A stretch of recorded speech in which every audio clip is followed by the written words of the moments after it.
Welcome back to Sledgehammer Horror, guys. I am Ken Sledge, and let's talk horror. Today, I'm joined by the beautiful Ethel Cross. Ethel, how you doing today? I'm doing good. Doing good. Hanging in there. I'm so glad to have you here. Ethel runs her YouTube channel, 13 Originals, named for her production company, 13 Originals LLC.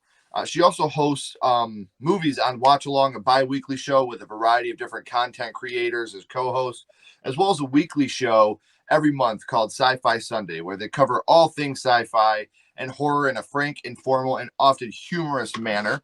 So you've been doing YouTube for a little bit now. What can you tell us a little bit about your channel and all the things you do over there? Well, yeah, it's I got started in YouTube about 10 years ago, and I started doing like music videos. And then I started doing because that wasn't gaining any traction. It was gaining me copyright content strikes, but no traction. So I switched to doing video game playthroughs, walkthroughs, playthroughs, sort of type of thing. And I had a co-host for that, and like I did that for a bit, and then I'm like, well, this is kind of an old scene, so I switched it up. I started doing live streams and talking about sci-fi and doing watch-alongs, hosting films, horror hosting. Love it. It's awesome. And to me, there's nothing, and sci-fi is right there, but to me, there's nothing better than horror because, sci-fi, you do get some science fiction conventions, but horror is so to the point where people spend so much time dressing up as their favorite horror villain or horror hero. You don't get rom-com con where people are dressed up like Ryan Gosling and going out to convention centers. I mean, you get it a little bit with the sci-fi, but in my opinion, horror is where the most dedicated fan base I've ever met truly lies. So if you had to choose, I'm going to put you on the spot here, horror or sci-fi, what would your choice be? I'm going to go with sci-fi, but they're so closely related. The genres are so closely related. Like, I try to keep my brand very science fiction, but horror is in there. I'm constantly watching horror movies. I was watching Assignment Terror not that long ago, and it's got not Frankenstein's monster. It's got Dr. Frankenstein's monster. I don't know about that, but it's got like a mummy and a werewolf, and Dracula's in it, and it's aliens come down to Earth, and they bring alive monsters to terrorize the humans. So they come down and they inhabit dead scientists' bodies. So it's like science fiction, but it's predominantly horror.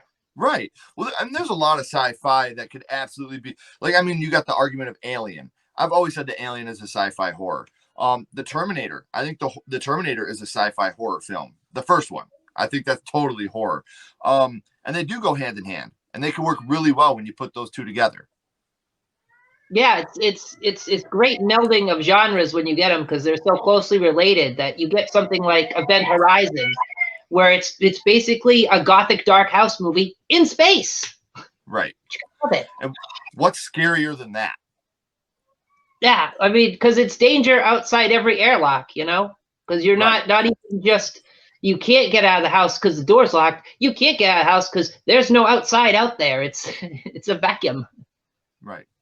And with sci-fi, with horror, like I said, they always blend together.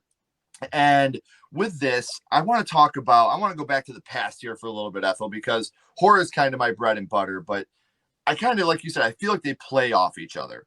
But now I want to go back to the past and talk about what got you started in the horror genre. But before we do that, I want to remind everybody, I have all of her links down here in the description, not just for the YouTube channel, but also for everything else she does, social media, everything. So make sure you're clicking these links, giving her a follow on social media, subscribing to the YouTube. We all appreciate that so much. We all want each other to succeed. So there's nothing I want more than for you to go down, subscribe, follow her on social media. It'll be worth it, I promise. But the reason we're here today, Ethel, we're here to talk about the first horror movie you watched. We got you started in the horror genre, and your first horror movie was Frankenstein. Got rocking the shirt. There it is. It's weird. Everything's backwards. So do you remember about how old you were the first time you seen it? Geez, I had to be like maybe 5, maybe even 4. I was really young, and we ended up getting that one. I think we rented that one from the library, the local library. Me and my mom, because it was awesome. It was close to Halloween time, and I wanted to watch something scary, and I really hadn't had experience with horror much before because it's like whatever's on television. Back in the day, whatever I could tape off the TV, and I rented that, and that actually did legit scare me back then. Like it was kind of frightening. It's a very moody film, and Well, there's a lot of scary scenes in this movie. Do you remember which scene it was from Frankenstein that affected you the most? The very final scene is probably my favorite scene, and that's always stuck with me. Where he's at the windmill, and you got the villagers, and they got the torches, and they set the thing on fire, and it's like it's a big spectacle. Like it's still to this day. If you look at that scene, it looks amazing. Oh, it's terrifying. Because if you really think about it, Frankenstein's monster is just an overgrown baby. That's what he is. And so watching him in there, he doesn't realize what he's doing is wrong most of the time. He doesn't know any better. So watching him get chased through the town, and obviously, I'm just going to get to this question now because we're right on the cusp of it. But there's not very much death in Frankenstein. But there's two main ones really, and which one would you say it was that affected you the most from the film? Definitely, it had to be the little girl, because like when he comes up on her, at first you think, "Oh my God, what's he gonna do? Is he gonna hurt her?" And then he sort of befriends her, and you're like, "Oh, this is a nice little seed." And then, of course, as we know, he chucks her in the water, and she doesn't float. Right. And the scariest thing about that is, like you said, he doesn't realize that he's hurting her. Like he sees her throwing the flowers, and he thinks he's playing. Yeah, like he thinks she's gonna float just like the dandelions, or well, they were daisies actually. And she doesn't. She can't float. She can't swim. She's just a little girl. Doesn't know how to swim yet. Right. Very sad. Another question I always ask with movies that haven't had it yet, with all the Universal monsters really, but especially Frankenstein, since that's really our bread and butter at this moment, would you like to see a Frankenstein remake done today? As long as it's not like shot for shot, but like there's been lots of Frankenstein remakes over the years. I think next to Dracula, that's probably the second most made monster movie. Mm-hmm. And well, they just did Lee Winnell just did The Invisible Man and totally modernized it and made it great. I would love to see them do something like that with Frankenstein, still using the use of practical effects. Don't overuse the CGI, but I would love to see what they could do with a Frankenstein, just like they did with The Invisible Man here recently. It would be great to see a modern retelling of it because it could always use another one. They did a great job back in the '90s when they did Mary Shelley's Frankenstein. Yeah. Yeah, I agree with you. And like you said, with this and Dracula, for me personally, I'm still holding out on the Creature from the Black Lagoon remake. That was always my favorite of the Universal monsters, so I'd love to see that done today. Do you remember, we talked about which scene it was that affected you the most, Ethel?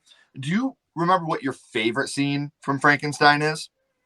Oh, it's definitely the windmill. That's my favorite. It everything builds up to the windmill, and you feel bad for Frankenstein because he killed the little girl. He didn't mean to. The real monster in the movie isn't the monster. It's the villagers. The villagers are the monster. Right. And it always remember seeing the dad carry the little girl through the town when he's taking her back, and then everybody's getting riled up. Like that's another scene that really stuck with me watching as a kid. He's carrying his dead daughter through the town. Yeah, so, and it's heart-wrenching. Yeah. So Ethel, we talked about taking your first horror movie and what that affected you and how much that meant to you. But now I want to throw a little curveball at you here. My little buddy Ghostface here has a question for you. What's your favorite scary movie, Ethel? What is your favorite horror movie of all time?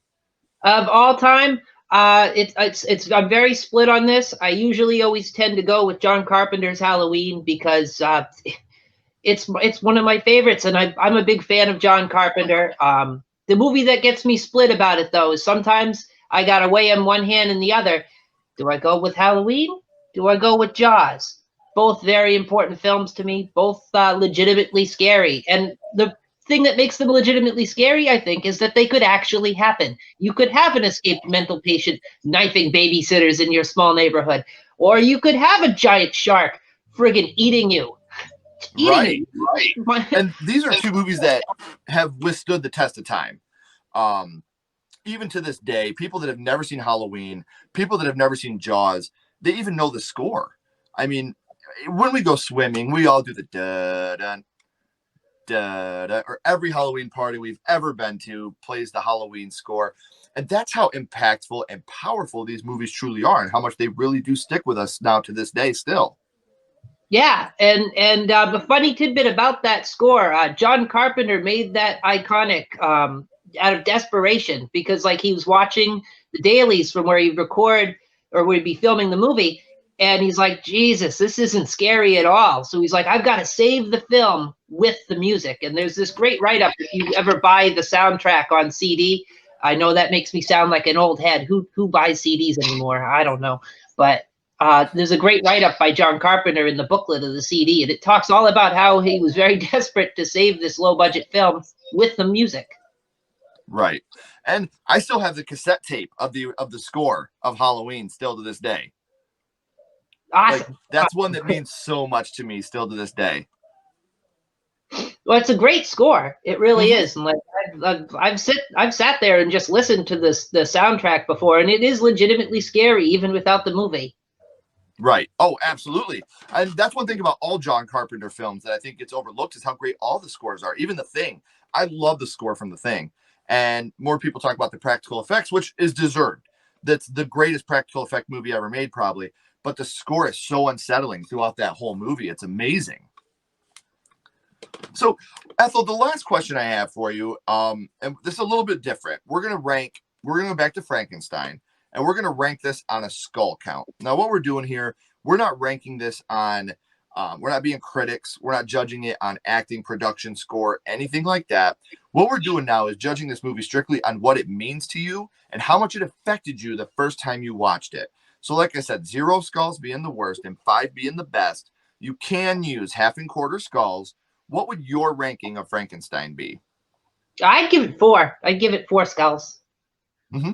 And that's absolutely fair, because Frankenstein, me growing up, I was born in 86, and growing up, my Universal monsters were Freddy Krueger, Leatherface, Michael Myers, Jason Voorhees, Chucky. I wouldn't have those were it not for these Universal monsters that started it all. And the Universal monsters to this day, I mean, I still, the Essential Collection, it's something that, this is something I think is horror history, and, you got your Bela Lugosi, Boris Karloff, all these amazing people that made these possible. And there's so many of these Universal monsters that get overlooked today, or ones that people didn't even know were part of the Universal monster era. I can't tell you how many people weren't aware that the Invisible Man was part of the Universal monster saga. And that's a bummer to me, because the Invisible Man is great back then with the tape around the face. And then you got the Phantom of the Opera is another one that people don't associate with the Universal monsters, but he's right there with them. And now I got to ask you this, because every time I do a Universal Monsters episode, I always throw this question out there. Of the Universal monsters, which one was your favorite? Oh, Frankenstein. Got to go with Frankenstein. Really? Excuse me, the monster, because he's technically monster, yeah. Frankenstein. We all call him Frankenstein, but he's the monster. Well, for me, like I said, Creature of the Black Lagoon is always the one that, and I think because even as a kid, the scales and everything and the practical effects of the Creature from the Black Lagoon, that always scared me so bad. So I think I'll always put my feather in the cap of the Creature from the Black Lagoon. But this has been a lot of fun. I really appreciate you coming on. I'm sorry we had so many technical difficulties in trying to make this happen. I promise you, everybody, we tried really hard to make this episode happen for you guys. We had plenty of times where we could have just called it quits, but luckily Ethel stuck with me through all of these. Now, one last time, I want to remind everybody, all the links are down here in the description. Before I let you go, Ethel, can you tell us anything you have coming up here in the next couple of weeks that people can be looking forward to on the channel? Yeah, absolutely. This Friday, I don't know when the video is coming out, but as of the recording of this video, we're on the week that I have watch along. So this Friday, we're going to be watching They Came From Beyond Space, which is nice. Cool. And of course, Sunday, I got Sci-Fi Sunday this month. I get it every other month. What I'm doing this Sunday, the week of this recording, we are doing colonization of planets. We're talking about films and movies where they colonize other planets, and I got a couple other ones if you want. If you want, I could plug those, but I don't want to be hogging. No, bring it. This what I'm going to tell you guys right now. These have already passed, but the good thing about this is the links are down here in the description, so you can still watch these. So please plug away. I want people to go over there. I want them to check it out. Let's let them know what they're getting into. All right, and because I do watch along every other week, I have voting of it or voting for the film on my Twitter. So if you ever want to vote for it, you just go to _Ethel_cross_, and you look for it. It's usually pinned to my little bio description thing, and you can vote for the film. You just type in what you want, and whoever gets it gets it. And like this week, it happened to be They Came from Beyond Space. Next Sunday, not this Sunday, but next Sunday, as the time of this recording, we're going to be talking about Star Trek. We're doing a Star Trek stream. We're going to do a deep dive into Star Trek. And then at the end of the month, the last Sunday of the month, we're going to be talking about cannibal films. Fantastic. Because Thanksgiving, guys, cannibals. Right. Up your face, so do cannibals. Right, exactly. So I hope that we get some people under the stairs action on there, because I love that film. That's a great cannibal film to me. So you guys, like I said, she just talked about her Twitter account. That's how we were able to connect with each other. So you don't have to wait. It's right here. Click the links, follow her, because she's very interactive. Like she just said, she's going to let you vote on things. You're going to help to choose what her content is. So the best content creators know what their fans want, and they want to give their fans what they want. And that's why I was so excited to make this episode work, because she's always on Twitter promoting what she does, and she wants her fans involved. She wants everybody that follows her to be involved in the content that she creates. She's not going to shove stuff down your throat that you don't want. You're helping to pick what you're watching. So the things that you're interested in, she's going to give to you. So make sure you're following her at all the social media links down here. Ethel, don't go anywhere, please. I got a couple more questions for you. Everybody else, thank you so much for watching. As always, keep talking horror, stay what you are, and we'll see you guys soon.